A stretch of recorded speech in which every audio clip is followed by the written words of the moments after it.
혹시 생판 처음 보는 사람인데 이상하게 나 저 사람 알아 하는 소름 돋는 기분 느껴본 적 있죠? 아니면 이미 모든 게 끝났는데도 내 영혼의 낙인처럼 새겨져서 평생을 두고 나를 미치게 만드는 단 한 사람. 그런 사람 있지 않아요? 그런데 이상하죠. 왜 이렇게 강렬하고 운명 같은 인연일수록 내가 필사적으로 붙잡으려 하면 할수록 신기루처럼 멀어지고 마는 걸까요? 이것은 이성으로 설명할 영역이 아닙니다. 바로 이 지점에서 다들 미치도록 고민하죠.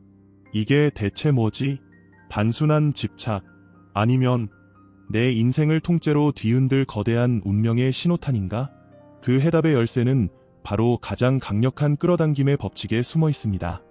그리고 우주가 이 법칙에 따라 당신의 운명의 상대를 보내줄 때 절대 놓쳐서는 안 될 명확한 세 가지 전조 증상을 함께 보냅니다. 이것은 우주가 당신에게만 보내는 비밀 암호이자 당신이 더 이상 애쓰지 않아도 괜찮다는 위로의 메시지입니다. 자, 이 거대한 운명의 법칙을 이해하고 당신의 삶에 나타난 결정적 신호들을 제대로 해석하고 싶다면 저희 아레볼루션 채널 구독은 선택이 아니라 당신의 운명을 향한 첫걸음입니다. 잠시 시간을 드릴게요. 준비되셨나요? 좋습니다. 이제 당신의 삶을 송두리째 바꿔놓을 수도 있는 운명의 세 가지 전조 증상, 그 소름 돋는 진실을 파헤쳐 보겠습니다. 자, 그럼 운명이 보내는 첫 번째 전조 증상부터 바로 확인해 보겠습니다. 그것은 바로 천재 정신과의사 칼 융이 발견한 소름 돋는 법칙, 동시성이 당신의 삶에서 폭발적으로 나타나는 것입니다. 이름이 좀 어렵죠? 하지만 개념은 지극히 단순하고 직관적입니다. 동시성이란 전혀 상관없어 보이는 외부의 사건이 내 마음속 상태와 소름 돋을 정도로 정확하게 맞물려 떨어지는 경험을 말합니다. 예를 들어 그 사람을 떠올리며 길을 걷는데 두 사람이 함께 들었던 노래가 카페에서 흘러나온다거나 그 사람의 이름이 적힌 책을 서점에서 우연히 발견한다거나 심지어 그 사람에게 연락해볼까 망설이는 찰나에 먼저 연락이 오는 단순한 우연으로 치부하기엔 너무나 기묘하고 의미심장한 사건들이 연달아 일어나는 경험. 바로 이것이 동시성입니다. 융의 관점에서 이 모든 우연은 사실 우연이 아닙니다. 그 사람은 바로 내 영혼의 다음 단계를 비추기 위해 우주가 보낸 거울 그 자체인 겁니다. 다시 말해 당신의 무의식이 이제 성장할 때가 됐다. 내 안의 어둠과 상처를 마주할 준비가 됐다고 판단했을 때 바로 그 완벽한 타이밍에 맞춰 퍼즐 조각처럼 당신의 삶에 그 사람과 관련된 사건들을 등장시키는 겁니다. 이러니 그 끌림이 자석처럼 강력하고 운명처럼 느껴질 수밖에요. 이건 단순한 호감이나 매력의 차원이 아닙니다. 내 영혼이 스스로의 진화를 위해 반드시 필요한 열쇠를 한눈에 알아본 겁니다. 에이, 그냥 그럴듯한 이야기 아니야? 라고 생각하신다면 이 증거를 들어보세요. 실제로 2018년 사회 및 개인관계 저널에 실린 연구는 우리는 만날 운명이었어 같은 운명론적 믿음이 관계 초반의 폭발적인 끌림과 강한 확신으로 이어진다는 사실을 과학적으로 증명했습니다. 자, 이게 뭘 의미할까요? 융이라면 이 확신에 찬 감정이야말로 여러분의 무의식이 놓치지 마. 이 만남이 내 인생을 바꿀 기회야. 라고 외치는 강력한 신호라고 해석했을 겁니다. 이것이 바로 수많은 경험을 통해 온전한 나를 찾아가는 영혼의 위대한 여정, 개성화의 시작을 알리는 신호탄입니다. 그러니 기억하세요. 첫 번째 전조 증상인 동시성이 가리키는 그 사람은 당신의 영원한 짝이 아닐 수도 있습니다. 어쩌면 그는 당신 안에 너무나 오랫동안 잠들어 있던 진짜 당신을 깨우고 제 역할을 다한 뒤 호련히 사라져야만 하는 가장 잔인하고도 가장 고마운 메신저일지도 모릅니다. 첫 번째 전조 증상인 동시성이 우주가 보낸 신호였다면 두 번째 전조 증상은 그 신호가 왜 그토록 당신의 영혼을 뒤흔드는지에 대한 해답입니다. 이제부터가 진짜입니다. 그 끌림의 정체를 알기 위해 우리는 융의 이론 중 가장 위험하고도 매혹적인 개념, 바로 당신 내면의 그림자 파트너의 등장을 들여다봐야 합니다. 융의 용어로는 아니마와 아니무스라고 하죠. 이게 무슨 말이냐면 융은 모든 남성의 무의식 속에는 아니마라는 여성적 에너지, 즉 보살핌, 직관, 관계성이, 모든 여성의 무의식 속에는 아니무스라는 남성적 에너지, 즉 논리, 용기, 자기주장이 잠재되어 있다고 봤습니다. 자, 바로 여기서 모든 환희와 비극이 시작됩니다. 우리가 그 사람을 처음 만났을 때 느꼈던 그 엄청난 완전함의 감각, 마치 잃어버린 내 영혼의 반쪽을 드디어 찾은 것만 같았던 그 느낌 말입니다. 융의 관점에서 그것은 사실 투사라는 거대한 심리적 착각입니다. 이 순간 당신의 무의식은 거대한 영화 영사기가 됩니다. 그리고 당신 안에 아주 오랫동안 잠들어 있던 당신이 가장 갈망하던 이상적인 여성상 또는 남성상의 이미지를 상대방이라는 스크린 위에 필름처럼 쏘아 보내는 겁니다. 그래서 당신은 그 사람을 보고 있는 게 아닙니다. 그 사람에게 투사된 가장 완벽하고 이상적인 내 안에 또 다른 나의 유령을 보고 사랑에 빠진 겁니다. 이것이 바로 그 관계가 미치도록 짜릿하면서도 동시에 나를 지독하게 불안하게 만드는 이유입니다. 왜냐하면 그 사람은 당신이 평생 외면해왔거나 아직 개발하지 못한 나 자신의 가능성 그 자체를 거울처럼 비추고 있기 때문입니다. 상상해보세요. 평생 남자답지 못하다는 생각에 자신의 감정을 억누르며 살아온 남자가 자신의 슬픔과 기쁨을 누구보다 솔직하게 표현하는 여자를 만났다고요. 그는 단순히 그녀에게 반한 게 아닙니다. 그는 지금 그녀를 통해 자기 안에 꽁꽁 묻어두었던 자신의 아니마와 필사적으로 연결되려고 발버둥 치고 있는 겁니다. 바로 여기가 운명을 가르는 분기점입니다. 이 만남은 이제 둘 중 하나의 길로 향하게 됩니다. 상대방 없이는 더 이상 온전함을 느낄 수 없게 만드는 영혼의 마약이 되거나 혹은 그 사람이라는 거울을 통해 내 안의 잠재력을 폭발적으로 일깨우는 영혼의 스승이 되는 것입니다. 본격적인 이야기에 앞서 잠시 숨을 고르겠습니다. 만약 이 영상이 당신 삶의 어떤 강렬했던 관계를 재해석하는 데 도움이 되고 있다면 지금 이 깨달음이 꼭 필요할지 모를 소중한 사람에게도 이 영상을 공유해주세요. 자, 그럼 이제 두 영혼이 서로의 그림자를 정면으로 마주했을 때 어떤 일이 벌어지는지 그 문제의 핵심으로 들어가 보겠습니다. 우리는 운명 같은 만남의 첫 번째 전조 증상으로 우주가 보내는 신호, 동시성을 이야기했습니다. 그리고 두 번째 전조 증상으로 그 끌림의 정체가 내 안의 이상적인 모습을 상대에게 투사하는 아니무스 현상임을 알게 됐죠. 하지만 이상합니다. 내 영혼의 반쪽을 만난 것 같고 내 안의 잠재력을 비추는 거울 같은 사람인데 왜 그 관계는 평화롭지 않았을까요?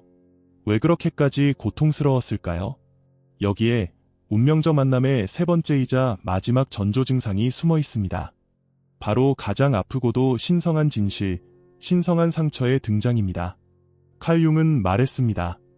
우리는 우리에게 쉬운 사람에게 끌리는 것이 아니라 우리 영혼의 치유에 필요한 사람에게 끌린다. 때로는 우리가 운명처럼 이끌리는 그 사람이 내 영혼을 쉬게 하는 안식처가 아닐 수 있습니다.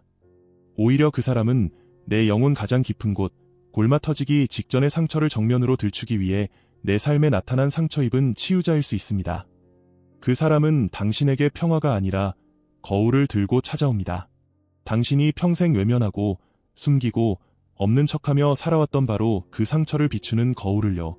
해결되지 않은 어린 시절의 트라우마, 버림받을 것에 대한 지독한 공포, 내면 깊숙이 박힌 무가치함의 감각, 그 모든 것을 속수무책으로 비춰버리는 거울 말입니다. 그 관계가 지독히도 고통스러웠던 이유는 바로 이것입니다. 당신이 평생 도망쳐왔던 진짜 나 자신과 강제로 마주 앉게 만들기 때문입니다. 이 놀라운 통찰은 현대 심리학, 특히 애착 이론과 정확히 일치합니다. 수많은 연구가 증명하죠. 우리는 무의식적으로 어린 시절 부모와의 관계에서 느꼈던 그 익숙한 감정의 패턴을 평생에 걸쳐 재현하려는 경향이 있다는 것을요. 만약 당신의 어린 시절이 불안정하고 위태로웠다면 이상하게도 어른이 되어서 바로 그 불안함과 위태로움을 다시 느끼게 하는 파트너에게 자석처럼 끌리는 자신을 발견하게 될 겁니다. 편안함이 아니라 익숙한 고통에 끌리는 것이죠. 하지만 융의 관점에서 본다면 이건 저주가 아닙니다. 이것은 기회입니다. 당신의 영혼은 그 고통을 다시 겪기 위해 그 사람을 부른 게 아닙니다. 마침내 그 고통을 끝내고 치유하기 위해 그 사람을 부른 것입니다. 그 사람이 바로 그 상처를 여는 열쇠이자 어둠을 비추는 빛입니다. 그 사람의 존재 자체가 당신의 가장 깊은 상처를 수면 위로 의식의 빛 속으로 끄집어내는 역할을 하는 겁니다. 당신이 더 이상 외면하지 않고 정면으로 마주보고 마침내 그것을 다룰 수 있도록 말이죠. 그래서 어쩌면 그 관계의 진짜 목적은 영원히 함께하는 것이 아니었을지도 모릅니다. 그 관계의 진짜 목적은 당신이 스스로의 힘으로 일어서서 나 자신을 치유하는 위대한 여정을 시작하도록 불을 붙여주는 것, 바로 거기까지였을지도 모릅니다. 그들은 당신의 여정을 시작시켜주는 사람이지 당신의 여정을 대신 살아주는 사람이 아닙니다. 그 상처를 꿰매고 새살을 돋게 하는 건 결국 당신 자신이어야만 합니다. 그 고통은 당신을 부수기 위해 온 것이 아니라 당신을 다시 태어나게 하기 위해 온 것이니까요. 자, 그렇다면 여기서 우리는 하나의 근본적인 질문에 마주하게 됩니다. 왜 하필 그 사람이었을까? 수많은 사람들 중에서 왜 우리는 서로에게 이토록 강력한 에너지적 각인을 남기게 된 것일까? 그 운명 같던 만남이 끝나고 그 사람이 내 삶에서 떠나간 후에도 왜 그 사람은 여전히 내 안에 이렇게 생생하게 살아 숨쉬는 걸까요? 관계는 이미 오래전에 끝났는데 왜 문득 그 사람의 목소리가 들리는 것 같고 왜 아직도 꿈에 나타나 나를 흔드는 걸까요? 그것은 그 만남이 당신의 영혼에 지워지지 않는 에너지적 각인을 남겼기 때문입니다. 이것은 눈에 보이지도 손에 잡히지도 않습니다. 하지만 마치 한번 들으면 머릿속을 떠나지 않는 노래처럼 그 관계가 남긴 멜로디와 감정은 당신 안에서 계속해서 울려 퍼집니다. 일종의 정신적인 공명이죠. 이것이 바로 지극히 평범한 어느 날 오후 갑자기 그 사람의 얼굴이 스쳐 지나가는 이유입니다. 마지막으로 대화한 지 몇 년이 흘렀는데도 너무나 생생해서 현실 같은 그 사람의 꿈을 꾸는 이유입니다. 당신의 무의식은 여전히 그 만남이 남긴 방대한 데이터를 처리하고 있는 겁니다. 그 만남이 당신에게 주려 했던 마지막 교훈 한 조각까지 완벽하게 내면화하기 위해 지금도 계속해서 그 테이프를 되감고 있는 것이죠. 그리고 이 심리학적 설명은 우리를 더욱 깊고 영적인 개념으로 이끌어갑니다. 바로 영혼의 계약입니다. 이는 우리가 이 세상에 태어나기 전 영혼의 차원에서 특정한 성장을 위해 반드시 만나야 할 사람들과 미리 약속을 하고 온다는 영적인 관점입니다. 칼 융이 심리학의 언어로 설명했던 치유를 위해 필요한 사람에게 끌린다는 통찰과 그 결론은 놀라울 정도로 똑같습니다. 그 사람이 당신의 인생에 들어온 것은 결코 우연이 아닙니다. 그 사람의 역할은 당신의 영혼이 다음 단계로 나아가기 위해 반드시 필요했던 그 지점에 정확히 그 모습으로 서 있도록 이미 정해져 있었습니다. 그래서 그 사람의 떠남이 주는 고통은 사실 거대한 오해에서 비롯된 것일 수 있습니다. 당신의 자아는 그 사람을 잃었다고, 함께할 미래를 도둑맞았다고 슬퍼하며 울부짖습니다. 자아는 오직 부재와 상실만을 봅니다. 하지만 당신의 더 깊은 곳, 당신의 영혼은 진실을 알고 있습니다. 영혼은 그 계약이 완수되었음을 이해합니다. 그 사람의 임무는 당신과 영원히 함께하는 것이 아니었습니다. 그 사람의 진짜 임무는 당신 내면의 가장 깊은 곳에 잠들어 있던 어떤 스위치를 찾아내 그것을 켜는 것이었습니다. 그리고 일단 그 스위치가 켜지면, 그 활성화가 완료되면 그들의 물리적인 역할은 당신의 삶에서 끝나야만 했습니다. 그래야만 당신이 오직 당신 혼자의 힘으로 그 새로운 빛을 감당하고 그 거대한 변화를 온전히 당신의 것으로 통합할 수 있기 때문입니다. 그러니 제발 오해하지 마세요. 당신 안에 남아있는 그 지워지지 않는 에너지, 당신을 놓아주지 않는 것 같은 그 강력한 이끌림은 그들에게 돌아가야 한다는 신호가 아닙니다. 그것은 당신을 괴롭히는 유령이 아닙니다. 그것은 당신 영혼에 세워진 기념비입니다. 당신 안에서 위대한 변화가 시작되었던 바로 그 신성한 자리를 영원히 기억하게 하는 당신만의 성스러운 기념비인 것입니다. 이 모든 여정의 끝에서 우리는 마지막 질문에 도달합니다. 이 모든 경험을 통해 우리는 무엇으로 변형되었으며 이 끊어지지 않는 유대를 가지고 앞으로 어떻게 살아가야 하는가? 내 안의 그림자를 직면하고 신성한 상처를 끌어안았으며 떠나간 인연이 남긴 에너지적 각인마저 내면의 기념비로 세운 영혼은 비로소 시간의 구속에서 자유로워집니다. 그렇다면 이 모든 고통스럽고 신성한 내면의 작업을 끝마친 두 영혼이 만나면 어떻게 될까요? 더 이상 상처를 투사하지도 공허함을 채워달라 요구하지도 않는 두 명의 온전한 개인이 서로를 알아볼 때 과연 어떤 일이 일어날까요? 바로 그 지점에서 진정으로 부서지지 않는 유대, 연금술적 변형이 시작됩니다. 고대 연금술사들의 목표는 납과 같은 비천한 금속을 순수한 황금으로 바꾸는 것이었습니다. 융은 이것을 우리 정신의 위대한 여정에 대한 완벽한 은유로 보았습니다. 우리 삶의 목표란 내 안의 그림자와 신성한 상처, 미성숙한 아니마와 아니무스의 투사라는 납을 모든 것을 껴안고 통합해낸 단 하나의 황금, 즉 통합된 자아로 변형시키는 것이라고 말입니다. 그리고 이 내면의 연금술을 각자 완성해낸 두 사람이 만날 때 그 관계는 더 이상 무언가를 채우는 관계가 아닙니다.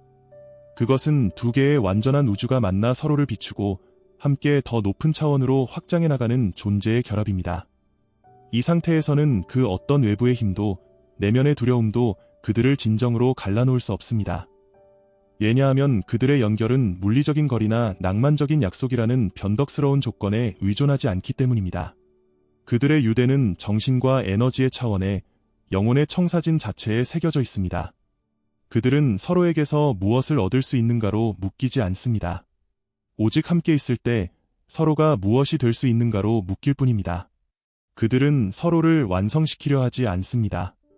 오직 서로의 계속되는 온전함을 지지하고 축복할 뿐입니다. 이것이 바로 안전과 인정을 갈구하는 자아의 요구를 넘어선 관계, 진정한 영혼의 동반자 관계입니다. 물론 갈등이 없다는 뜻은 아닙니다.